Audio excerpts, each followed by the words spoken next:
Hi Uniques, this video is about why an autism mommy, parent, whatever network is imperative when you're an autism mom.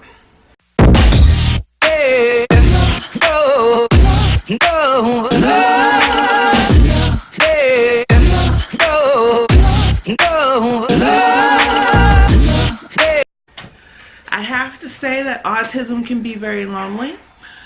And a lot of people reach out to me on social media, that being Instagram, YouTube, or whatever, and they're autism moms, and they really don't have a network of people in the autism spectrum community. And the reason that's important is because nobody else understands you like an autism mom. And it doesn't necessarily have to be that your kids are mirror images. You know, you really can't compare these kids. They're different on many levels, you know, even if they might be the same here and there. So I'm gonna explain how my network was created.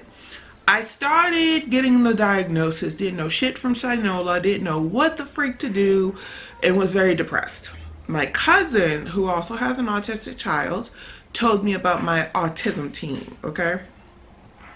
So I go on my Autism Team.com, and it's kind of like a Facebook for autistic parents, and she warned me about going on my Autism Team because it could be very depressing. And I was like, okay. So I fill out everything, and she was not lying. A lot of people on there complaining. When you're new to the autism community and getting the diagnosis, reading some of those posts will just jerk at your heartstrings. Like, one person was talking about putting their kid in a cage. Like, it is public. You don't know who, I mean, some of these people are very sweet, but some of these people are crazy too. Hey, it just is what it is. That's how Facebook is too, right? So I filled out the profile and I kind of used it. And a woman reached out to me and she was like, look, what you wrote in your profile made me cry, and can we meet? Can we get to know each other or whatever? And I was so desperate for somebody or something that I didn't think twice. She didn't have her profile picture, nothing. Come to find out, she's not big into social media. And we tried to talk to each other on my Autism Team, but there's no way to give a private message. So she created a dummy email, you know, just create a Hotmail or whatever, so that I could email her and get her phone number. So she was the proactive one. We met at a park near my house. I didn't realize she lives so close to me, and she had an autistic girl, and our daughters were, I think they're 8 or 9 months apart, her daughter being older. And we sat in the park for hours talking, and it was a closed gated park, so the girls could wander and do whatever, and you know, we'd get up and chase them when they're trying to put something in their mouths or whatever. And it was the best freaking conversation I've had since getting the diagnosis. Like, I felt like I connected with this woman. Didn't know her from a can of paint. I felt like I connected with her on so many levels. She felt exactly the way I did in a lot of ways, to make me feel like less of an alien, less of a horrible person, less of anything. We were at the same place and we were at the same stage of this autism diagnosis. So then from Ava's school, I met several mommies, and then from the Facebook group I'm involved in, I met several mommies or whatever. And essentially that's how my network got together. Now, some of these Facebook groups, hey, you know, they give you the information, but they're not really connecting to each other. Like, I feel the Facebook group I'm in, which is Autism Sprinter, I'm not scared to tell anybody. Autism Sprinter, I feel like, is more of a family.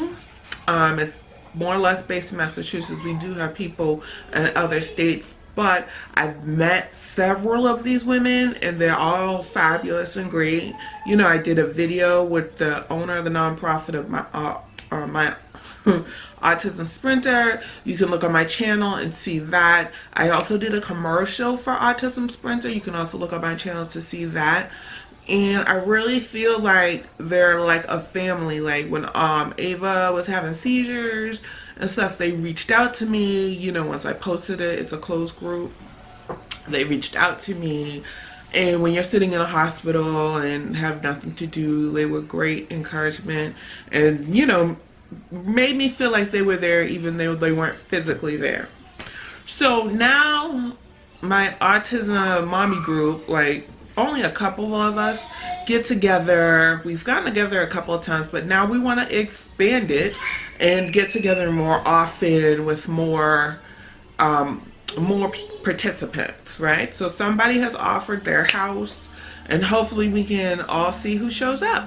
Now we also want to start like getting together at a restaurant, maybe to make that easier. Like find a restaurant that'll kind of suction off a function for us to go to, because yesterday I was leaving Ava's school and I ran into one of the autism mommies I ran into. You know, we were real cool, but we don't see each other a lot. I don't pick and drop off Ava at this center, so I don't run into the parents as much.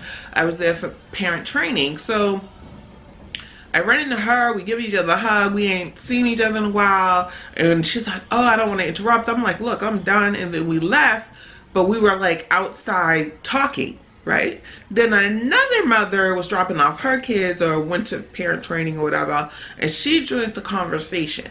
And I swear we were out there for like an hour and some change just shooting the shit about how we felt about this. What do you think about that? Blah, blah, blah, blah, blah. How is this going? Is your kid talking, you know, and stuff like that. And we sat there and we really felt like there is definitely a need for us to get together. Now there is kind of a hiccup.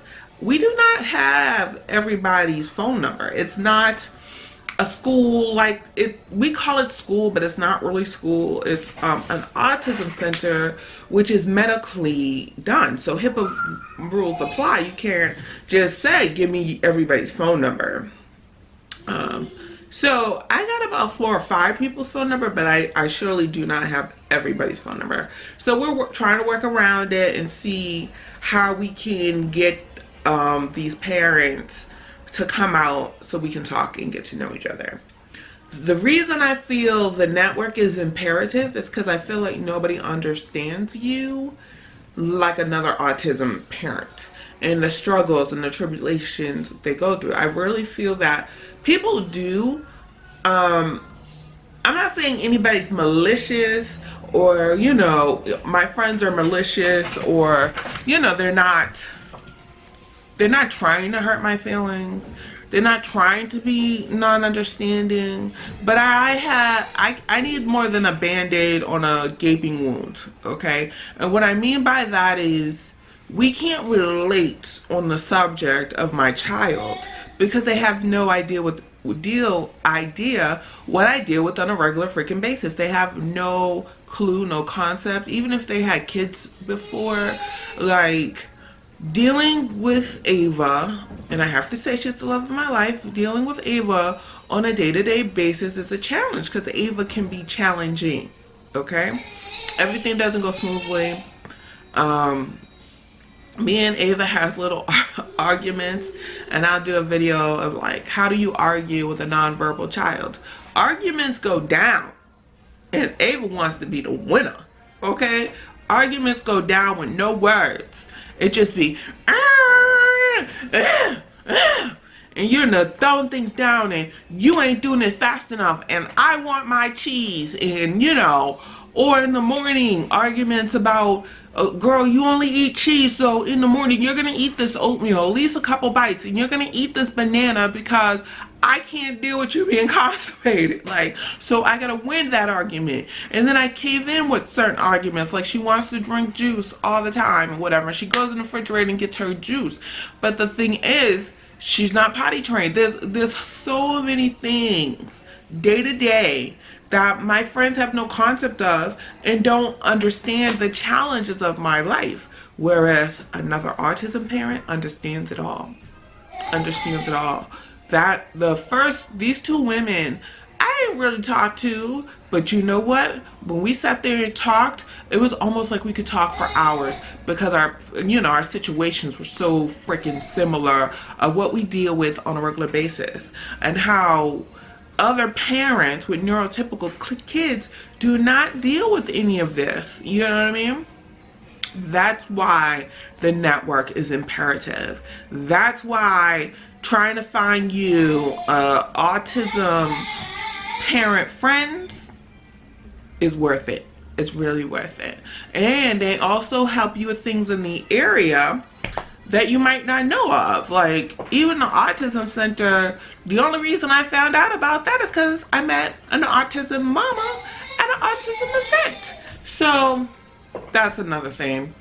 So I feel like if you're in the autism community, and I know it's lonely, and that's why when people send me notes on Instagram, I try to talk to them. I don't just like give one-word answers, or you know, especially if they're in need of like a virtual hug or whatever. I try my best within the time that I have to respond and say everything will be, you know, be okay, and you need to do this. And I do share a lot of Ava's experiences and what we go through and her successes mostly, or our struggles too, on Instagram. If you want to check that out, Boston Girl TV Instagram, then do that. Like, comment, subscribe, holla back.